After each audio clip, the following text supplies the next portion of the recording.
नमस्कार. या भागामध्ये आपण मानवी संबंध व त्याचे महत्त्व, अभिप्रेरणा व त्याचे सिद्धांत, नेतृत्व व नेतृत्वाचे सिद्धांत पाहणार आहोत. प्रथमतः आपण मानवी संबंध म्हणजे काय हे लक्षात घेऊ. कोणताही व्यवसाय हा केवळ तांत्रिक असत नाही किंवा यांत्रिक असत नाही, तर तो एक मानवी समूह असतो. म्हणजे व्यवसायामध्ये मानवी संघटना अस्तित्वात असते. व्यवसायात वेगळ्या व्यक्ती एकत्र येतात, वेगळ्या विचारांच्या व्यक्ती एकत्र येतात, वेगवेगळी कामे करावी लागतात. अशा वेळी सर्व व्यक्तीने एकत्र येऊन जर काम केले तर व्यवसायाचा म्हणजे संघटनेचा विकास होतो.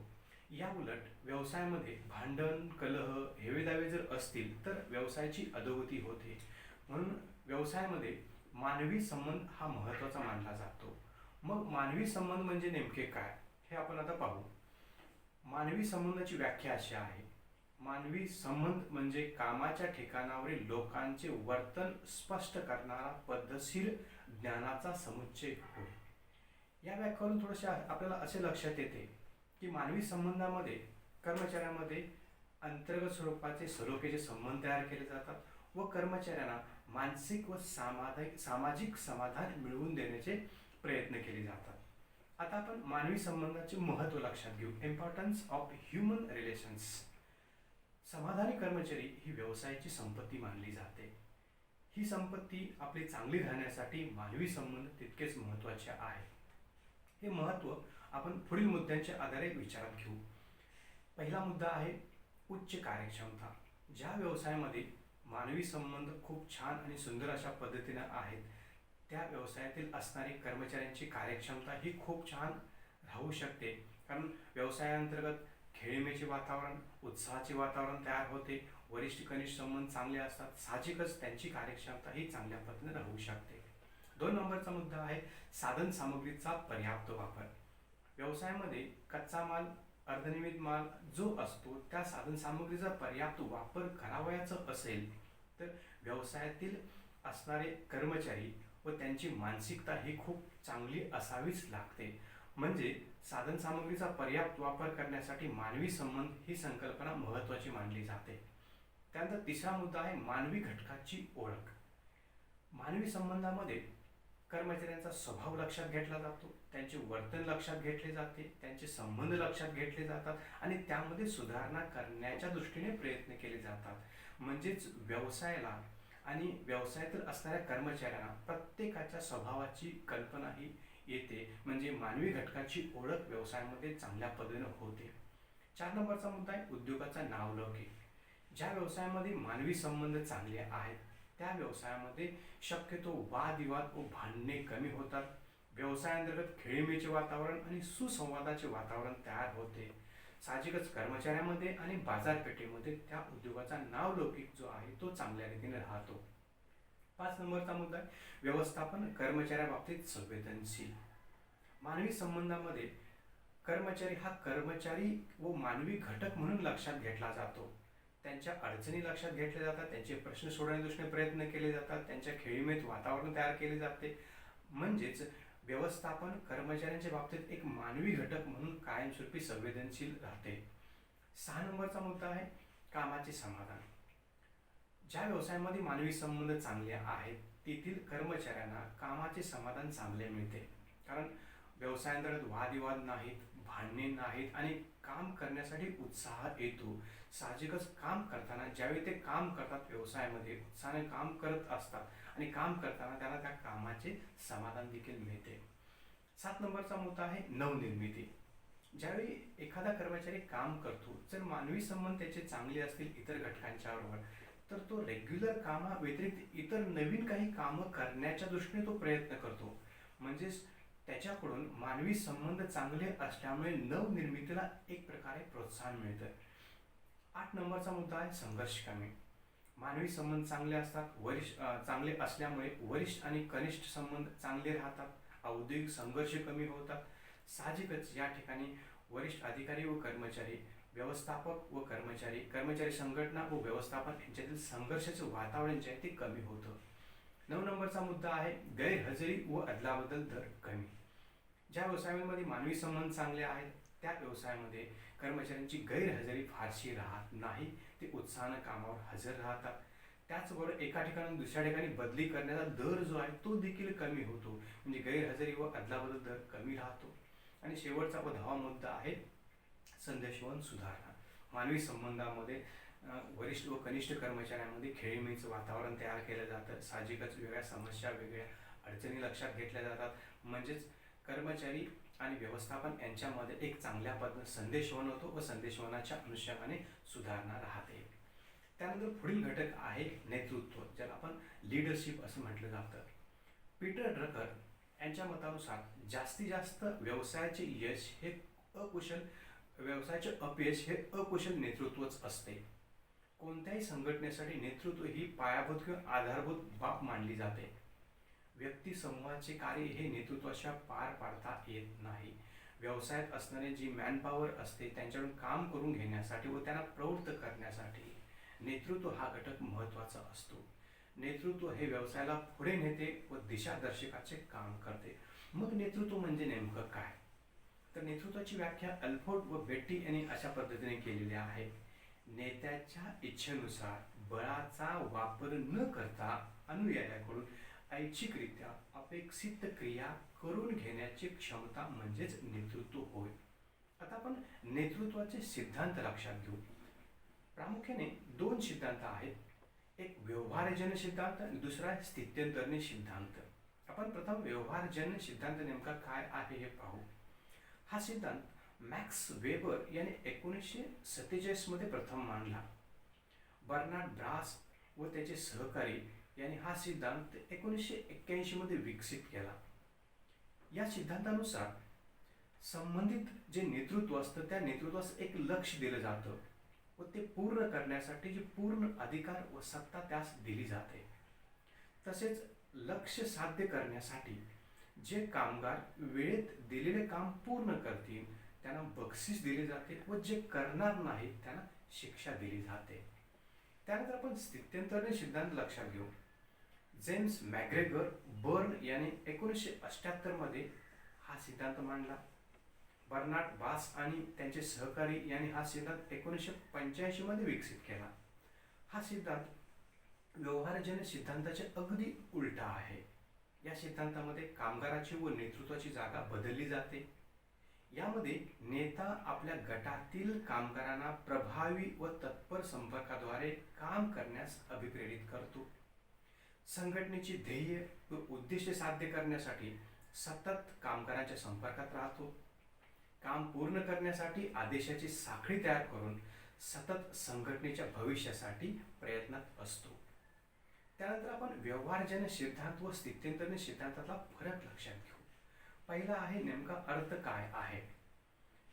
व्यवहारजन्य सिद्धांत म्हणजे व्यवहारजन्य सिद्धांतामध्ये कर्मचाऱ्यांना काम दिल्यानंतर जो काम वेळेत पूर्ण करतो त्याला बक्षीस व वेळेत पूर्ण न करणाऱ्यांना शिक्षा देण्याची संकल्पना यात आहे. स्थित्यंतरणीमध्ये संघटनेचे उद्दिष्ट साध्य करण्यासाठी कर्मचाऱ्यांच्या संपर्कात राहून त्यांना कामाविषयी प्रेरणा देण्याची संकल्पना यामध्ये आहे. दुसरा मुद्दा आहे व्याप्ती. व्यवहारजन्य सिद्धांतामध्ये नेता संघटनेमध्ये जी अंतर्गत संस्कृती तयार झालेली असते त्या अंतर्गत काम करतो, त्यामुळे याची व्याप्ती ही मर्यादित आहे. स्थित्यंतरणी सिद्धांतामध्ये नेतृत्व हे बदलत्या युगानुसार संघटनेअंतर्गत जी संस्कृती तयार झालेली असते त्याचबरोबर संघटनेबाहेरील गोष्टींचा देखील स्वीकार करतो. 3 नंबरचा मुद्दा आहे उद्दिष्टपूर्तता. व्यवहारजन्य सिद्धांत प्रथम पाहू आपण. उद्दिष्टपूर्ततेसाठी व्यवहारजन्य सिद्धांतामध्ये बक्षीस व शिक्षा दिली जाते. स्थित्यंतरणी सिद्धांतानुसार उद्दिष्टपूर्ततेसाठी नैतिक घटकांना आव्हान केले जाते. 4 नंबरचा मुद्दा आहे अभिप्रेरणा. व्यवहारजन्य सिद्धांतानुसार स्वतःचे हित साधण्यासाठी कर्मचाऱ्यांना वेगळ्या प्रकारच्या प्रेरणा देण्याचे काम यामध्ये केले जातं. स्थित्यंतरणीमध्ये संघटनेचे हित साधण्यासाठी कर्मचाऱ्यांना विविध प्रकारच्या प्रेरणा दिल्या जातात. 5 नंबरचा मुद्दा आहे नाविन्यपूर्ण कल्पना. व्यवहारजन्य सिद्धांतामध्ये केवळ जुन्या संकल्पनांचाच विचार केला जातो. स्थित्यंतरणी सिद्धांतामध्ये जुन्या संकल्पना बरोबरच नवीन संकल्पनाचा देखील चांगल्या पद्धतीने वापर होतो. 6 नंबरचा मुद्दा आहे वैयक्तिक घटक किंवा महत्त्व. व्यवहारजन्य सिद्धांतामध्ये कर्मचाऱ्यांना कोणत्याही प्रकारचे वैयक्तिक महत्त्व असत नाही. स्थित्यंतरी सिद्धांतानुसार प्रत्येक कर्मचाऱ्याची वैयक्तिक काळजी घेतली जाते व त्यांना महत्त्व दिलं जातं. 7 नंबरचा मुद्दा आहे सहाय्यकांची व्यावसायिक वाढ. व्यवहारजन्य सिद्धांतानुसार नेतृत्वाखाली काम करणारे जे घटक आहेत त्यांच्या वाढीला किंवा विकासाला महत्त्व दिले जात नाही. या उलट स्थित्यंतरण सिद्धांतामध्ये नेतृत्वाखाली काम करणारे जे घटक आहेत त्यांच्या वाढीला किंवा विकासाला महत्त्व दिले जाते. आणि शेवटचा व 8वा मुद्दा आहे नेतृत्व शैली. व्यवहारजन्य सिद्धांतामध्ये मुक्त नेतृत्व शैलीचा वापर केला जातो व स्थित्यंतरण सिद्धांतामध्ये सहभागात्मक नेतृत्व शैलीचा वापर केला जातो. त्यानंतर आपली पुढची कन्सेप्ट आहे अभिप्रेरणा, ज्याला आपण मोटिवेशन असं म्हणतो.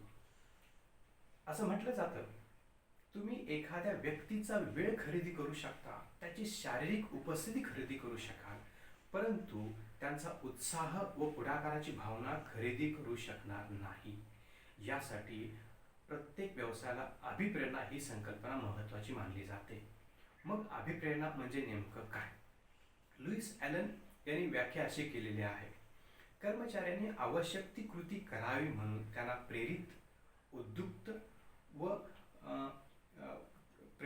उद्युक्त करण्याची व्यवस्थापक करीत असलेले कार्य म्हणजेच अभिप्रेरणा होय. अभिप्रेरणेचे प्रामुख्याने 2 घटक आहेत. एक आहेत आर्थिक घटक, दुसरा आहे आर्थिक घटक. आपण आर्थिक घटक सर्वप्रथम पाहू. आर्थिक घटक म्हणजे पैशाशी संबंधित आहेत, आर्थिक घटकाशी संबंधित आहे असे असणारे घटक. हा घटक सर्वसाधारण प्रभावशाली मानला जातो. यामध्ये एकूण 5 घटक आहेत: पगार व मजुरी, बोनस, आर्थिक उत्तेजन, नफा विभागणे, विशेष उत्तेजन. पहिला मुद्दा आपण लक्षात घेऊ, पगार व मजुरी. पगार व मजुरी हा आर्थिक घटकातील जवळपास 80% असणारा वाटा आहे. कारण ज्या व्यवसायामध्ये कर्मचाऱ्यांचा पगार हा मोठ्या प्रमाणात आहे, साहजिकच कर्मचाऱ्यांना काम करण्यासाठी एक मोठ्या प्रमाणात तिथं मोटिवेशन मिळतं. पण हा पगार जेवढा चांगल्या पद्धतीनं असेल तेवढ्या पद्धतीनं काम करण्यास प्रेरणा मिळते. त्यानंतर आहे बोनस. बोनस म्हणजे कर्मचाऱ्यांनी वर्षभरात जे काही काम केलेलं असतं त्याला एक प्रकारे आर्थिक स्वरूपाची बक्षिसी दिली जाते. भारतामध्ये दरवर्षी हा बोनस दिवाळीच्या वेळी प्रत्येक कर्मचाऱ्यांना दिला जातो. प्रत्येक व्यवसायानुसार या बोनसमध्ये फरक असतो. साहजिकच बोनस हा अभिप्रेरणेचा आर्थिक महत्त्वाचा घटक मानला जातो. त्यानंतर आर्थिक उत्तेजना आहे. या आर्थिक उत्तेजनामध्ये पगार व बोनस व्यतिरिक्त कर्मचाऱ्यांचा असणारा घरभाडे भत्ता आहे, ज्यादा कामाचा मोबदला आहे, शैक्षणिक भत्ता आहे, वाहतूक भत्ता आहे, यांचा विचार या आर्थिक उत्तेजनामध्ये केला जातो. त्यानंतर पुढचा मुद्दा आहे नफा विभागणे. या घटकामध्ये असं सांगितलं जातं, व्यवसायाला जो काही नफा होईल त्यातला काही भाग हा कर्मचाऱ्यांना दिला जाईल. साहजिकच मिळणारा नफा हा आपलाच आहे का त्यातला काही भाग आपला आहे हे मानून कर्मचारी अधिक उत्साहानं काम करतात. म्हणजे तिथे चांगल्या पद्धतीनं प्रेरणा कर्मचाऱ्यांना कामासंदर्भात मिळू शकते. त्यानंतर आर्थिक उत्तेजनातील 5वा घटक आहे विशेष उत्तेजन. वरील जे सर्व घटक आहेत त्या घटकाव्यतिरिक्त कर्मचाऱ्यांनी काही विशेष प्रयत्न किंवा कामगिरी केल्यास त्यांना जादा वेतनवाढ दिली जाते. त्यानंतर आहे आर्थिकेतर घटक. केवळ पैसा किंवा आर्थिक घटक दिले म्हणजेच कर्मचारी चांगल्या पद्धतीनं काम करतात असं होत नाही. तर आर्थिक घटकाबरोबर कर्मचाऱ्यांच्या काही मानसिक व सामाजिक गरजा असतात. या गरजांचा विचार या आर्थिकेतर घटकामध्ये केला जातो. यामध्ये एकूण 7 घटक आहेत. पहिला घटक आहे तो म्हणजे बढती. यामध्ये जे कर्मचारी काम करतात त्यांना बढती देण्याचा प्रयत्न केला जातो किंवा बढती दिली जाते. बढती देताना त्यांचे अधिकार वाढतात व जबाबदारी वाढते. म्हणजे कर्मचाऱ्यांना त्यांच्या काम करताना एक प्रकारे वेगळं समाधान मिळतं किंवा ज्यांना बढती घ्यायची इच्छा आहे त्यांना देखील चांगल्या पद्धतीनं काम करावं असं वाटतं. 2 नंबरचा मुद्दा आहे कामाची पावती व मान्यता. जे कर्मचारी खूप छान पद्धतीनं काम करतात त्यांचा काही वेळा सत्कार केला जातो किंवा करणं आवश्यक ठरतं किंवा काही वेळा त्यांना योग्य व्यक्तींच्या हस्ते प्रशस्तीपत्रक दिले जातं. म्हणजे एक प्रकारे त्यांना कामाची पावती व मान्यता द्यायची. 3 नंबरचा मुद्दा आहे अधिकार प्रदान. यामध्ये जे कर्मचारी काम करतात त्यांना काम रेग्युलर जे काम आहे त्या कामाच्या अनुषंगाने चांगल्या पद्धतीने अधिकार द्यायचे. काही वेळा हे अधिकार वाढवायचे. या दृष्टीने जर प्रयत्न केला तर कर्मचाऱ्यांना एक चांगल्या पद्धतीने मानसिक समाधान मिळतं व ते चांगल्या पद्धतीने काम करू शकतात. 4 नंबरचा मुद्दा आहे नोकरीची हमी व सुरक्षितता. सध्याच्या काळात हा शब्द अधिक महत्त्वाचा आहे. कर्मचारी जर कामाबाबत त्याची हमी असेल, म्हणजे कामाच्या बाबतीत तो जर परमनंट असेल, तर निश्चितपणानं तो चांगल्या पद्धतीने काम करू शकतो. म्हणून कर्मचाऱ्यांना चांगलं काम करून घ्यायचं आहे तर त्याला परमनंट करा असं मानलं जातं. 5 नंबरचा मुद्दा आहे कामाच्या ठिकाणची परिस्थिती. जो कर्मचारी ज्या ठिकाणी काम करणार आहे त्या ठिकाणी त्याची परिस्थिती अशी तयार करा की जेणेकरून तिथं त्या ठिकाणी येऊन त्याला चांगल्या पद्धतीनं काम करावं असं वाटू शकेल. म्हणजे प्रामुख्याने एअर कंडिशनची सेवा सुविधा असेल, प्रसाधन गृहाची सुविधा असेल, कॅन्टीनची सोय असेल, प्राथमिक उपचाराची सोय असेल, थंड पाण्याची सुविधा असेल, या गोष्टी केल्यामुळे कर्मचाऱ्याला काम करण्यासाठी उत्साह मिळतो. त्यानंतर 6 नंबरचा मुद्दा आहे कार्य समृद्धीकरण. यामध्ये रेग्युलर काम असतंच आणि ह्या कामाबरोबर कर्मचाऱ्यांना अधिक आव्हानात्मक व जबाबदारीची कामं सोपवली जातात. म्हणजे ज्या व्यक्तींना ज्या कर्मचारी चॅलेंज घ्यावं असं वाटतं त्या व्यक्तींसाठी ही प्रेरणा महत्त्वाची आहे. आणि शेवटचा 7वा मुद्दा आहे व्यवस्थापनात सहभाग. व्यवसायामध्ये जे व्यवस्थापन असतं, ह्या व्यवस्थापनाकडून ज्यावेळी निर्णय घेतले जातात त्या निर्णय घेताना वेळोवेळी शक्यतो जर कर्मचाऱ्यांना जर सामावून घेतलं तर कर्मचाऱ्यांना वाटतं की घेतलेला निर्णय हा आपलाच आहे. यामुळे कर्मचारी अधिक उत्साहानं काम करतात. त्यानंतर आपण पुढचा घटक पाहू, मास्लो यांचा सिद्धांत. अब्राहम मास्लो यांनी मोटिवेशन अँड पर्सनॅलिटी या ग्रंथामध्ये हा सिद्धांत मांडलेला आहे. त्यांनी या सिद्धांतामध्ये गरजांचा क्रम ठरवला आहे. म्हणून या सिद्धांतास साखळी गरजा सिद्धांत असं म्हटलं जातं. हा सिद्धांत मांडताना अब्राहम मास्लो यांनी काही गृहीतके मांडलेल्या आहेत. एक गृहीत असं आहे, मानवाच्या गरजा या नेहमी वाढणाऱ्या असतात. दुसरं गृहीत आहे, एक गरज पूर्ण झाल्यास दुसरी गरज निर्माण होते. आणि तिसरं गृहीतक आहे, गरजा या क्रमाक्रमाने वाढतात. मास्लो यांनी आपल्या सिद्धांतामध्ये ज्या गरजा सांगितल्या त्या गरजांचे टप्पे दिलेले आहेत. हे टप्पे एकूण 5 टप्पे आहेत. पहिल्या टप्प्यामध्ये शारीरिक गरजा त्यांनी सांगितलेल्या आहेत. प्रामुख्याने कर्मचाऱ्याला लागणारे अन्न, वस्त्र व निवारा या गरजांचा समावेश या शारीरिक गरजामध्ये होतो. दुसऱ्या टप्प्यामध्ये सुरक्षात्मक गरजा सांगितलेल्या आहेत. म्हणजे कर्मचाऱ्यांचं आरोग्य, शिक्षण, नोकरीत स्थिरता, उतारवयातील तरतूद, विमा यासारख्या सुरक्षित असणाऱ्या गरजा यामध्ये सांगितलेल्या आहेत. तिसरी गरज आहे सामाजिक गरज. यामध्ये संबंधित कर्मचाऱ्याला समाज घटकामध्ये मान्यता मिळावी अशी अपेक्षा असते. वेगवेगळ्या ठिकाणी त्याची मैत्री व्हावी अशी अपेक्षा असते. वेगवेगळ्या गटाचे किंवा वेगवेगळ्या क्लबचे त्याला समूह सदस्यता मिळावी ही अपेक्षा असते. चौथी गरज आहे किंवा चौथा टप्पा आहे सन्मानविषयक गरजा. कर्मचाऱ्याला सामाजिक प्रतिष्ठा, मान सन्मान, सत्ता व नियंत्रण या गोष्टी सन्मानाच्या दृष्टीने महत्त्वाच्या असतात. म्हणून ह्या गरजा पूर्ण व्हाव्यात अशी अपेक्षा असते. आणि शेवटची गरज जी आहे, शेवटचा जो टप्पा आहे तो म्हणजे आत्मविकासाच्या गरजा. प्रत्येक कर्मचाऱ्याला आपल्या क्षेत्रामध्ये उच्च स्थान हे असावं असं वाटतं. साहजिकच या दृष्टीनं हा शेवटचा टप्पा आहे. यानंतर theory x and theory Y लक्षात घेऊ आपण. 1960 मध्ये डग्लस मॅकग्रेगर यांनी the human side of enterprise या पुस्तकामध्ये हा सिद्धांत मांडलेला आहे. थेरी एक्स हा परंपरागत सिद्धांत मानला जातो व तो नकारात्मक विचारावर आधारित आहे. थेरी एक्स नेमकं काय सांगते? कामगाराकडून काम करून घेण्यासाठी त्यांच्यावर सक्ती करावी लागते अथवा दडपण आणावे लागते किंवा शिक्षेची भीती दाखवावी लागते तरच ते काम करतात. म्हणजे हा सिद्धांत कामगाराकडून काम करून घेण्याची सक्ती अथवा दबावाचा वापर करतो. या सिद्धांतामध्ये काही गृहीतके सांगितलेले आहेत. तर ही गृहीते असे आहेत, एक आहे काम करण्याच्या इच्छेचा अभाव, दुसरा आहे भीतीमुळे कामाची कृती, तिसरा आहे जबाबदारी टाळण्याची वृत्ती, चौथा आहे इतरांकडून मार्गदर्शन, पाचवा आहे स्वयंकेंद्रित कामगार आणि 6वा आहे सुरक्षिततेची अपेक्षा. त्यानंतर थेरी वाय ज्याला आपण यश सिद्धांत असं म्हणतो. हा सिद्धांत परंपरागत सिद्धांत नसून तो आधुनिक स्वरूपाचा व सकारात्मक स्वरूपाच्या विचारावर आधारित आहे. या सिद्धांतामध्ये कामगारावर दडपण आणून किंवा भीती दाखवून काम करून न घेता कामगारांना वेगळ्या पद्धतीने प्रोत्साहन दिल्यास ते जबाबदारी स्वीकारतात आणि मन लावून काम करतात हे सांगणारा हा सिद्धांत आहे. या सिद्धांताची गृहीते अशी आहेत. यामध्ये पहिला आहे कर्मचाऱ्यांना आत्मविकासाची प्रेरणा आपोआप मिळते. दुसरा आहे जबाबदारीचा स्वीकार करण्याची वृत्ती. तिसरा आहे कामगार स्वयंप्रेरित असतात. चौथा आहे असुरक्षिततेतून ते जबाबदारी स्वीकारतात. पाचवा आहे आर्थिक लाभातून त्यांना कार्यप्रेरणा चांगल्या पद्धतीने मिळते. आणि सगळ्यात शेवटचा आहे लोकशाही तत्वास अनुकूल हा सिद्धांत आहे. त्यानंतर पुढील सिद्धांत आहे ब्रूमचा अपेक्षा सिद्धांत. व्हिक्टर ब्रूम यांच्या मते कोणत्याही कर्मचाऱ्यांच्या अपेक्षित ध्येयावर किंवा ध्येय साध्य करण्याच्या इच्छेवर अभिप्रेरणा अवलंबून असते. प्रत्येक कर्मचाऱ्याचे वर्तन हे त्याच्या साध्य करावयाच्या आवश्यकता किंवा ध्येयावर आधारलेले असते. म्हणून ब्रूम यांनी आपल्या सिद्धांतामध्ये 3 घटक सांगितलेले आहेत किंवा 3 घटकावर आधारित मॉडेल विकसित केलेला आहे. पहिला घटक आहे तो म्हणजे इच्छाशक्ती, दुसरा आहे कार्यपद्धती आणि शेवटचा आहे अपेक्षा. त्यानंतर आपण पिंक यांचा अभिप्रेरणा सिद्धांत बघू. Pink theory of motivation.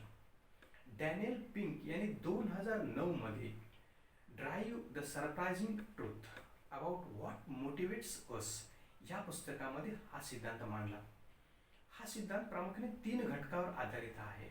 हे 3 घटक म्हणजे स्वायत्तता, प्रावीण्यता आणि हेतुप्रधानता. पिंक यांच्या मतानुसार फक्त आर्थिक मोबदला किंवा बक्षिसे ही अभिप्रेरणासाठी पुरेशी नसतात. त्यामुळे कमी दर्जाची कार्यक्षमता मिळते. याउलट इतर महत्त्वाचे घटक त्यांना चांगल्या पद्धतीने अभिप्रेरित करू शकतात. मग पहिला घटक कोणता तर स्वायत्तता, ज्याला आपण ॲटोनॉमी असं म्हणतो. स्वायत्तता म्हणजे स्वतःच्या कामाचा मार्ग स्वतः ठरवणे. जर कर्मचाऱ्यांनी कामात अधिक लक्ष घालावे असे वाटत असेल तर त्यांनीच त्यांच्या कामाची दिशा ठरवणे अधिक उपयुक्त आहे. 2 नंबरचा घटक आहे प्रावीण्यता, ज्याला आपण मास्टरी असं म्हणतो. कर्मचाऱ्यांनी करीत असलेल्या कामात सतत सुधारणा करीत राहणे म्हणजे प्रावीण्यता होय. कर्मचाऱ्यांनी त्यांनी केलेल्या कामातून त्यांना चांगले समाधान मिळते. त्यासाठी कर्मचाऱ्यांनी एक आव्हानात्मक काम जे खूप कठीण नाही व खूप सोपेही नाही असे उपलब्ध करून द्यावे. यास पिंक यांनी सुवर्ण कार्य, गोल्डीलॉक्स टास्क असे म्हटलेले आहे. आणि तिसरा आणि शेवटचा मुद्दा आहे हेतुप्रधानता, ज्याला आपण पर्पज असं म्हणतो. हेतुप्रधानता म्हणजे कर्मचाऱ्यांनी त्यांना दिलेल्या कामाबाबत अधिक सजगता दाखवणे. त्यामुळे कर्मचारी अधिक चांगल्या रीतीने काम करतात. यानंतरच्या पुढच्या भागात आपण पाहणार आहोत कर्मचारी मनोधैर्य. धन्यवाद.